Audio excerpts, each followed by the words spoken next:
Chris here from IELTSadvantage.com. Hope that you're all doing well. And today we're going to look at one of our success principles. Clarity is king. We have a number of success principles. We have 10 actually, and you can have a look. I'll link below this video at our 10 success principles. But these are 10 principles that over the years we've identified the key reasons why our students are so successful, and how we've helped students. And this is so important. Clarity is king. This not only covers how we communicate with our students, how we communicate with the other members of our team, also how we create our courses. We create our courses so that they're as easy to understand as possible and as simple as possible. Not simple, but as simple as possible. But it really speaks to how we encourage our students to do the writing test and the speaking test, because we get them to focus on what is the purpose of the test. All right, so if you think about it, if you understand the purpose of the test, and more importantly you understand what it's not about, then you can focus on giving the examiners exactly what they want. So let's look at some of the things that students focus on, that students think it might be the purpose of the test, but not really, and it actually lowers clarity, and it lowers scores as well. So here are some of the most common ones. Is the purpose of the test to show the examiner how many fancy words you know? This is probably the number one thing. So if I could change one thing about students that do the IELTS speaking test, the IELTS writing test, it would be vocabulary, because most students just need to change their mindset about this. Most students think that the number one way to get the scores that they need is to learn as many different fancy high-level band 9 words as possible. Is the purpose of the IELTS test to show the examiner how many big fancy words you know? No, it's not actually. Vocabulary is important. It's 25% of your total mark.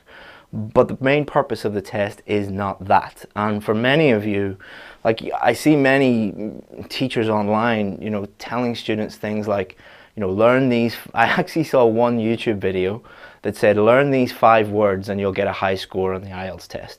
I can't explain to you how wrong that is and how many people are going to fail the test because of that. Number 2, is the purpose of the test to show the examiner how many phrases you've memorized? So again, when I look at your writing, when I'm doing one-on-one speaking sessions with people, it's very, very, very obvious that some of you have memorized either whole phrases or whole sentences or whole answers, and you're just regurgitating them in the test. Is the IELTS test a memorization test? Are they testing your ability to memorize phrases or memorize whole passages? No, they're not. That's not the main purpose. Is the main purpose to show the examiner how many grammar structures you know? Grammar is important. Grammar is 25% of your total mark. But is the main purpose to show the examiner that you know every single grammar structure and every single tense in the world, and to give that to them in one answer, like one task 2 answer that has every single grammar structure in the world? Is that what they're trying to get you to do? No, they're not, because that would be ridiculous. Number 4, is the purpose to show the examiner how many band 9 essays you've memorized? The number of students that come to me and basically just, as I say, regurgitate, just memorize other people's essays and then put them on the paper. Does that actually help you answer the question? Does that actually speak to the main purpose of the IELTS speaking test, the IELTS writing test? No. What is the main purpose? The main purpose is to demonstrate that you can clearly communicate in English. This is extremely important that you understand this.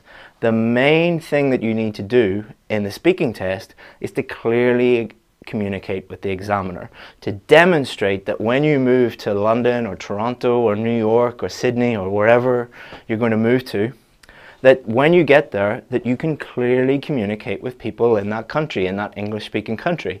If you're a doctor or a nurse, for example, that you could go into a hospital in London and clearly communicate with the people in that hospital. Can you do that? Has that anything to do with this? No, it has nothing to do with this. Imagine you're a doctor and your first day on the job and your boss says to you, like, how many fancy words do you know? Like, or how many grammar structures do you know? Or how many band 9 essays did you memorize? They would never care about that, but they would really care that you can actually communicate with your patients and your co-workers. That would be actually important, and that's what the test is about. Same with the writing test. When you're doing the writing test, what they want to know is, when you move to an English-speaking country, can you write an email or write a letter or write an essay or whatever it is you need to write and clearly communicate with the person reading that? Not how many fancy words you memorized or how many grammar structures you know. That is the number one thing that you need to focus on. So you can go on this YouTube channel, there's a sub-feed, one of the, what's it called?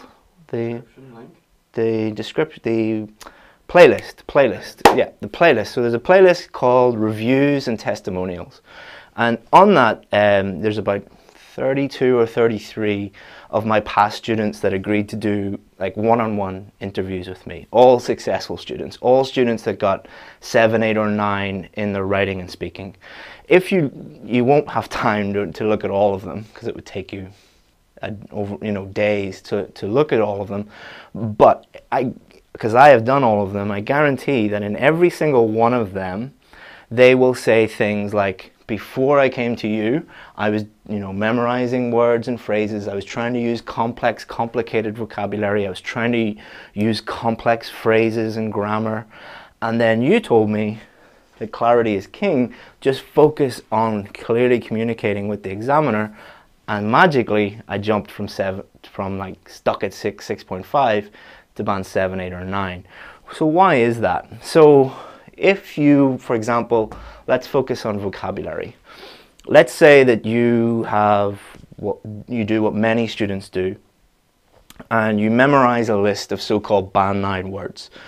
And the list is basically just a list, and it might have a translation into your own language, or it might have a meaning. Do you actually know how to use those words in a sentence? No, you don't. You don't understand the meaning fully, you don't understand the use, the style, the collocations, you probably don't remember the spelling. If you're doing the writing test, you probably don't understand the correct pronunciation. So what's going to happen? So in the writing test, you are going to mess up most of those words, which means that most of your sentences will have vocabulary errors in them, which means you're probably going to get a 6 or a 5 for vocabulary. Not only that, you'll probably lower your coherence and cohesion score. You might even lower your task achievement score, because some students use these words to such a degree that the examiner has no idea whether you've answered the question or not. So let's look at grammar. Imagine you go into the test and, like some of my students, or students that they used to do this, they don't do it anymore, they think that the purpose of the writing test is to show how many different grammar structures they used. So I used to have a student, and she was taught by an old teacher that she had to use the first, second and third conditional in every single task 2 response, and she had to use every single tense in the English language in her task 2 response. Her essay was a complete mess, a complete and utter mess. I had no idea what was in it, because she was focusing just on grammar structures. Her vocabulary was actually quite good, but she, instead of just answering the question, she was just trying to use first conditional and second conditional and third. Like, try and do that in your own language. It's impossible.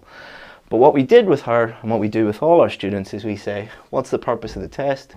To demonstrate that you can clearly communicate in English, and you'll be fine.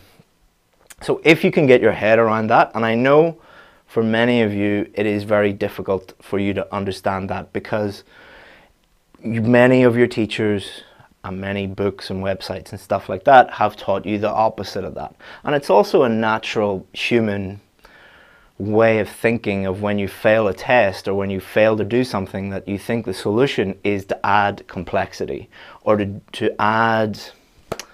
make it more complex, to make it more complicated. What I tell my students is the exact opposite. You need to stop using all this complicated stuff and just focus on clarity, on answering the question, on clear communication, and then you'll do much better. And for many of you, that's all you need to do. For many of you, not all of you, but many of you, if you just focused on this, your scores would jump. I don't like using the word jump or boost because it sounds like, you know, sounds like a shortcut or a tip or something like that. But for many of you, if you did do that, you would see a dramatic increase in your scores. All right, so I'm going to take questions now. I'm not going to do too many because I don't know if you can tell, but I'm really suffering with hay fever at the moment. It's hay fever season here in Ireland, and we live in a place where it's surrounded by fields, so that's why I have red eyes.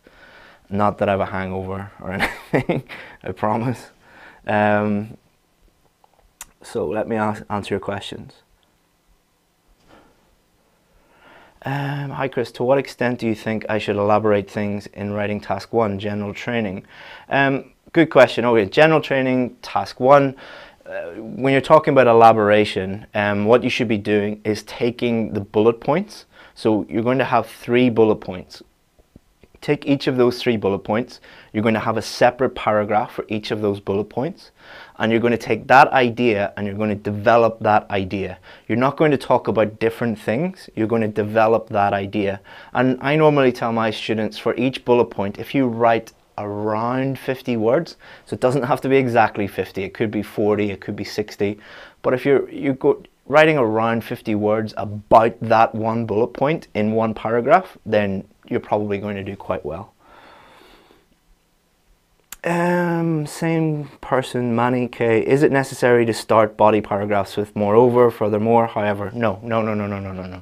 If you actually look at band 9 essays, band 9 writing, one thing that students are shocked at is that band 9 people use very few linking words or very few cohesive devices. If you look at a band 6 essay, they're full of linking words, however, moreover, therefore, but most of them are used inaccurately, but more inappropriately. If you look at real writing, like look at a newspaper, an English newspaper, or look at, even better, an academic journal, for example, they very, very rarely use these types of linking words. They do use them, but they don't use them as often as a band 6 IELTS student does. Again, this comes from poor teaching. Many teachers teach their students that, oh, if you use lots of linking words, you'll get a high score. No, again, if a linking word helps you clearly communicate with the examiner, so if, for example, if you're showing a contrasting point, you would use however, or if you're showing, you know, writing a conclusion, you'd write in conclusion, but only if it helps you clearly communicate in English. And if it doesn't do that, don't use it.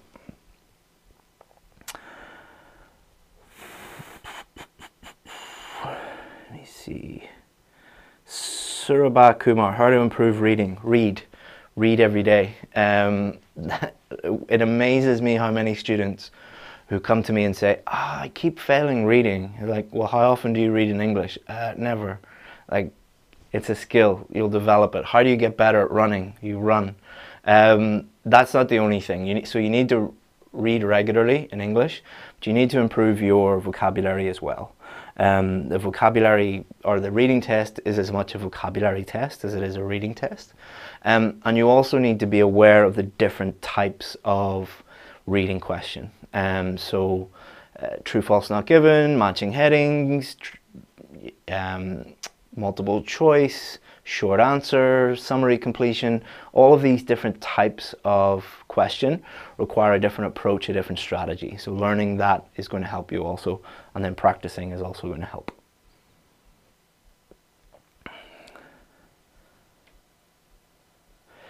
Mohammed, my university professor who has not any IELTS course out there says just like you. Your university professor sounds like a good person. Tell him or her below, or hello from me. Sorry. This hay fever, I mean, hay fever, I don't know whether you guys know about this, is it in your country, but you can't sleep at night, and if I don't sleep, I just don't sound great the next day. So apologies if I'm not sounding the best. Gurinder, which news station is best to improve IELTS score? anyone, any news station that so the problem is not the news station. The problem is the fact that you do not consistently listen to a news station. So many students come to me and they say, which book is great for IELTS? Or which podcast is great for IELTS? Or which news station? It's like, it doesn't matter. What matters is you consistently do those things every day. Pick one, doesn't really matter.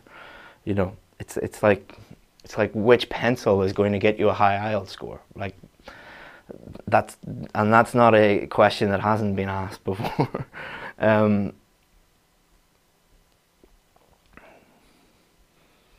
Man-meat, please help me in reading True, False, Not Given. Go to IELTSadvantage.com and you'll find True, False, Not Given there. Nizam, essay structure is mostly important. Many of them are failing it. Is it? I don't know what that means, but essay structure is not very important. It is kind of important, but it's not as important as you think. It is not the most important thing. Also, many of you think that all you have to do is just follow a structure and you'll get a high score. That's not how it works. That's ignoring vocabulary, it's ignoring grammar, it's ignoring idea development, it's ignoring understanding the question, it's ignoring picking the correct ideas, it's ignoring, you know, many different things. Structure is not going to help you. You know, I can show you a map of New York, but does that tell you anything about New York? Do you know anything about New York? Do you know what the people are like, what the shops are like there, where to go to eat? No, it's just a structure. So be very careful.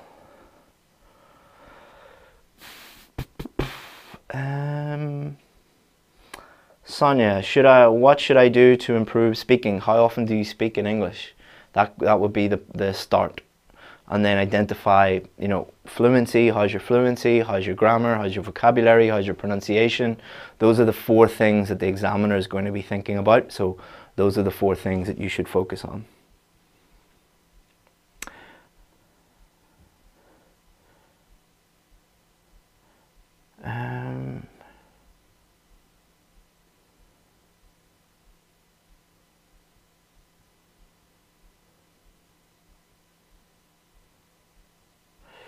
Grinder, today I was ready to buy VIP seat. Please make me sure my money will be worth the money. Okay, if you want to join the VIP course, we have a waiting list. So email me and I'll add you to the waiting list. Alright guys, so I'm going to go because hay fever is catching up with me. And if you need anything, go to IELTSadvantage.com. If you've enjoyed this video, please subscribe and like the video. That's all we ask. It's a free video, so all we ask is you subscribe, and if you subscribe, you'll get updates on further videos. We make videos about 3 times a week. That's all we ask for. If you're watching the recording of this and you have a question, comment below and we'll get back to you as soon as we can. Thank you very much guys, have a great weekend and good luck to everybody doing their IELTS test this weekend. Bye-bye.